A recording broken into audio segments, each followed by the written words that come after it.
ആ സലാംക്ക ഞാനാ പണീൻ്റെ കാര്യം എന്ത് ആയെന്നറിയാൻ വേണ്ടി വിളിച്ചു നോക്കിയതാ. പെരുന്നാൾ കഴിഞ്ഞിട്ടോ സലാംക്ക, പെരുന്നാളിന് കയ്യിൽ പൈസയൊന്നും ഇല്ല സലാംക്ക. നിങ്ങൾ ഏതെങ്കിലും ഒരു സൈറ്റിൽ നിന്ന് ആക്കി തരും. ഞാൻ എന്തായാലും നാളെ വിളിക്കാം നിങ്ങളെവിടെ നിന്ന് ആക്കി തരും കേട്ടോ. ആയിക്കോട്ടെ. നമുക്ക് നോമ്പ് തുറക്കുന്നേരോ പൊരിച്ച പത്തിരിയോ ഇറച്ചിയോ ബിരിയാണിയോ ഒക്കെ ആയിട്ട് എന്റെ ഫ്രണ്ട്സിനെ വിളിക്കുക. ഉണ്ടായിരുന്ന ആഴ്ച അല്ലെങ്കിൽ തന്നെ വാപ്പച്ചി ഒരാഴ്ചയായിട്ട് പണിയില്ലായിരിക്കുന്നു. ആ നേരത്തോളം ഒരു പൂതി. എന്റെ ഫ്രണ്ട്സിന്റെ വീട്ടിലൊക്കെ എല്ലാരും വിളിച്ചാ നോമ്പ് തുറക്കുക. ഇവിടെ ഇട്ട് ആരും വിളിക്കുകയല്ല, ഒന്നും ഇട്ട് ഉണ്ടാവില്ല. ആയിഷ അനക്ക് കുറച്ച് കൂടുണ്ടിട്ടാ. ഇനി എന്തിനാ ഓളെ ചീത്ത അറിയുന്നേ? ഓളൊരു പൂതിയല്ലേ, പടച്ചൊന്തം വഴി കാണിച്ചിടാണ്ടിക്കൂല.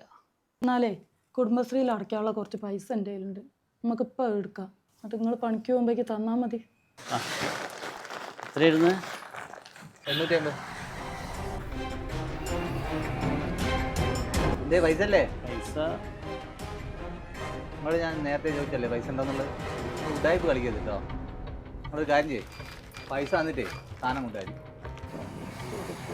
ചേട്ടാ ചേട്ടാ, ഇത് ചേട്ടൻ്റെ പൈസ, അവരെ വീണ് പോയത്. റബ്ബേ, പടച്ചോന്നെ കാക്കും മോനെ.